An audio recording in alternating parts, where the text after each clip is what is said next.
হচ্ছে ছেলের কাছ থেকে বাপ মা ভালো ব্যবহার পাচ্ছে না। 4 নম্বরে ছোট ছোট ছেলেগুলো সব নানা মামা আর খালাকে চিনছে, চাচাকে ফুপিকে চিনছে না।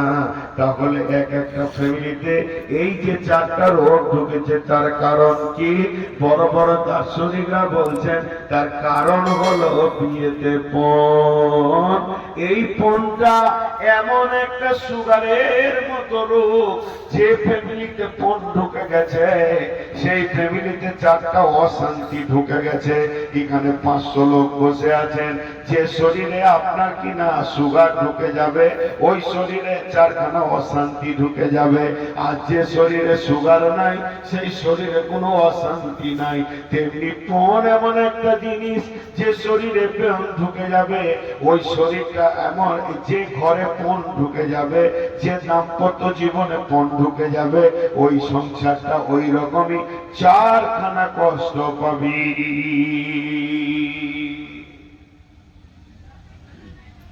4টা কষ্ট পাবে, একটা একটা করে মিলিয়ে দেব, দিয়ে একটা একটা করে মিলিয়ে দেব।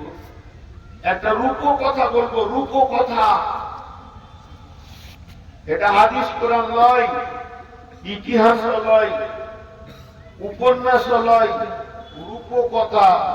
আমি বানিয়ে বানিয়ে বলবো, শেষকালে দেখবেন অঙ্ক করে যে সমাজে ওইটাই চলছে। জি, সমাজে ওটা চলছে। গরিবের মেয়ে দেখতে বড় সুন্দরী, গরিবের মেয়ে বাপ ইট ভাটাতে কুলির কাজ করে, কিন্তু মেয়েটি দেখতে বড় সুন্দর। বাড়ি হচ্ছে তার হোসেননগর, বিয়ের বাড়ি আনন্দ করতে গেছে খালার বাড়ি পুতানা বেলডাঙ্গা। বেলডাঙ্গাতে বিয়ে বাড়িতে ঘোরাঘুরি করছে, চোখ পড়ে গেছে এক বড় লোকের ছেলে, কলেজের প্রিন্সিপালের ছেলের চোখ পড়ে গেছে। তো ওটা মেয়েটা কার রে বলে হোসেননগরে। বাস ওর ঝোঁক লেগে গেছে, ওকে বিয়ে করতেই হবে। এত ভালো মেয়ে কি ছাড়া যায়? আমি নোংরা কথা বলছি না, সে চাইছে না যে ভোগ করি, চাইছে বিয়ে করি। ভালো কথা, আলহামদুলিল্লাহ। প্রস্তাব পাঠিয়ে দিল, ইয়ার বাপ তো হার্ট ফেল করছে। ওরে সুবহানাল্লাহ, কলেজের প্রিন্সিপালের ছেলে, বাপের একটা বেটা, কয়েক কোটি টাকার মালিক, আর আমি সকালবেলায় যাই ঝুড়ি কোদাল নিয়ে, সন্ধ্যার সময় যে টাকা টেনে ঢুকি, চাল আর ডালটা হয়, তার কিছু হয় না। আমার মেয়ে কিন্তু ছেলের ঝোঁক পড়ে গেছে, কিছু লাগবে না, বিয়েটা দেন, কিছু লাগবে না, হালকা একটা গাড়ি দেবে না, 10-15 লাখ টাকা দেবে। বাপ বসলো বেটাদেরকে নিয়ে, 2টা বেটা আছে, একটা বেটি। কিরে প্রস্তাব এসছে ওইখান থেকে, ও ছাড়বে না, ছেলে বিয়ে করবি। খুব মাথা খারাপ। 2 ভাই দেখছে, যদি আব্বাকে বলে দিও না, আমাদের তো কিছু নাই, তো হয়তো বোনটা ভাববে যে আমার সুখটা আর ওরা হতে দিলে না, সুখ হওয়ার কথা ছিল হতে দিলে না, ভাইদের কারণে হলো না। তো বাপ দেখলে যেমনি জমি জায়গা যা ছিল বিক্রি করে দিল, কোন রকম টাকাটা নিয়ে এসে 10 থেকে 12 লাখ টাকা বেঈমানের বাচ্চারা হাতে দিল। একটা গাড়ি কিনতে গিয়ে মায়ের নাকের কানের সোনাগুলো শেষ হয়ে গেল। খাদিজাকে সাজাতে গিয়ে আরো কিছু উপরি ঋণ 3 লাখ হয়ে গেল। যখন বিয়েটা দিয়ে ওই ইটভাটার কুলিটা হাত ধুয়ে উঠলো, তাও 5 লাখ টাকা ঋণে পড়ে গেল। আর শুধু বাড়িটা কোন রকম থাকলো, বাকি সব বিক্রি হয়ে গেল।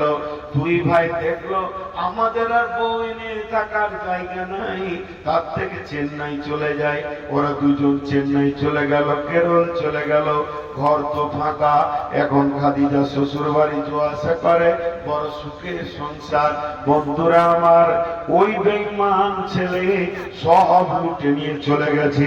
এখন ঘরে অশান্তি, খাবার নাই, ঋণ ঢুকে গেছে 4-5 লাখ টাকা।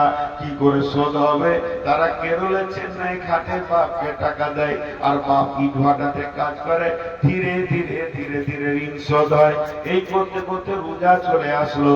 এমন রোজা চলছে, 1 কেজি মাংস কেনার ক্ষমতা খাদিজার আব্বার নাই, কারণ সে মেয়ের বিয়ে দিতে গিয়ে ভিখারি হয়ে গেছে। এখন সে করলো কি, ঈদ চলে আসলো, নতুন জামা ছোট ভাইটাকে একটা কিনে দেবে, তাও হচ্ছে না। জামাইকে ঈদে এনেছে, শিখানো 20,000 টাকা দিতে গিয়ে আবার নতুন করে ভাটা মালিকের কাছে ঋণ করেছে। কিন্তু ঘরের ভিতরে খাদিজা ছোট ভাইটাকে জিজ্ঞেস করছে, ভাই রে, কালকে কি দিয়ে ভাত খেয়েছিলি? ডাল ভাত, আলু ভাত, শাক ভাত, ডাল ভাত, আলু ভাত। বলে মাছ মাংস। সুন্দর করে টেনে দিয়ে বলছে, বুড়ি, যে তোমার বিয়েতে মাংস খেয়েছি, আর মাংস বলে কিছুই জানি না। খাদিজা বাথরুমের ভিতরে টস টস করে কাঁদতে শুরু করলো। আমি এমন একজন হতভাগী, আমি এমন একজন কলঙ্কিনী। আমার বিয়ে হতে গিয়ে, আমাকে বিদায় নিতে গিয়ে, ওই ডাকাতের বাচ্চা, বেঈমানের বাচ্চাকে বুঝাতে গিয়ে আমার মা বাপ ভিখারি হয়ে গেছে। আমার মায়ের এখন বয়স 40 হয় নাই, দেখে মনে হচ্ছে বিধবা মহিলা, সোনা দানা কিছুই নাই। আব্বাতে ইনভার্টার কুলি, ঈদের মতো দিনে দুটি ভাইও বাড়িতে নাই। আব্বা ছেঁড়া লুঙ্গি পরে ঈদ করছে। এবার ওর ভিতরটা দাও দাও করে চলছে, ওর ভিতরটা আগুনের মতো চলছে। বলছে, শোন, তারপরে তোকে কি করি দেখি। এরপরে ঈদ হয়ে যাওয়ার 5 দিন পরে খাদিজা আবার গেল শ্বশুর বাড়ি। শ্বশুর বাড়িতে শুয়ে আছে, স্বামী অনেক রাত্রিতে এসে ঢুকেছে, এসে কত আনন্দ করবে। কিন্তু বলছে, শোনো, তুমি আমার বাপের 12 লাখ টাকার হিসাবটা আমাকে দাও, গাড়ির হিসাবটা দাও, কি করেছো টাকাগুলো। যদি হিসাব না দিতে পারো, এ ব্যাপারে আমার মাথা গরম হয়ে গেছে। আমার বাপ ঈদের দিনে নতুন লুঙ্গি পাবে না, আর তোমার বাপ প্রতিদিন 3টে করে লুঙ্গি চেঞ্জ করবে, আর আমাকে ধুতে হবে। এটা আমি কোনোদিন মেনে নিতে পারবো না। শুরু হয়ে গেল ডায়াবেটিস, সুগারের রিয়াকশন শুরু হয়ে গেল। এবার আর ঘরে শান্তি নাই। ছেলে তো সারা রাত আর ঘুমায় না। জেলখানা দেখতে পেয়েছে, খালি বহরমপুরের জেলখানার গেট, আমাকে ঢোকাচ্ছে, বের করছে। এখন শ্বশুর শাশুড়িকে যদি ভালো না বাসি, তাহলে তার উপায় নাই। শ্বশুর শাশুড়িকে ভালোবাসতে লাগলো। বাপকে ধুমকে কথা বলে, ছিড়কে কথা বলে। বৌমা শ্বশুরকে দেখতে পারে না, শুধু এই ব্যবহারের কারণে। কোন এমন একটা জিনিস শান্তির জায়গায় অশান্তি ঢুকিয়ে দেবে। অথচ বিবির ব্যাপারে আল্লাহ কি বলেছেন? লিতাসকুনু ইলাইহা ওয়া জাআলা বাইনাকুম মাওয়াদ্দাতাও ওয়া রাহমা। হে বিশ্ববাসীরে, তোমার জীবনের শান্তি, তোমার প্রেম প্রীতি ভালোবাসা, তোমার চায়ের সুতো, তোমার উত্তালকে থামিয়ে দেওয়ার মতো মেশিনটা আমি বানিয়েছি তোমার বিবিকে। তুমি তার কাছে যাও, দেখো তোমাকে প্লিজ করে দেবে। কিন্তু বড় দুর্ভাগ্যের বিষয়, সেই বিবি আজকে এমন রেগে বসে আছে, তার পাশে আমার যাওয়ার ক্ষমতা নাই। শেষ হয়ে গেল, শেষ, শান্তি আর নাই। থাকবে কেন? কোন ঢুকেছে। আমি একটা উদাহরণ আপনাদেরকে আগেও দিয়েছি, আজও দিচ্ছি। এই যে সিলিং ফ্যান সেই সেই করে ঘুরবে, উপরের হাওয়া নিচে আসবে, আপনি আমি শান্তিতে থাকবো। কিন্তু ওই ফ্যানের মোটরের কাছে একটা ব্যাটারির মতো আছে, ওর নাম হচ্ছে ক্যাপাসিটার। ওই ক্যাপাসিটারের নেগেটিভ আছে, পজিটিভ আছে। ওই নেগেটিভ পজিটিভটা চেঞ্জ করে দিলে গোলমাল হয়ে যাবে। কি গোলমাল হবে? নেগেটিভের তারটা পজিটিভে, আর পজিটিভের তারটা যদি নেগেটিভে দেন, ফ্যানটা ঘোরার কথা ছিল এইদিকে, ফ্যান ঘুরতে শুরু করবে এইদিকে। তখন ওপরের হাওয়া নিচে আসা বাদ দিয়ে নিচের হাওয়া ওপর দিকে যাবে।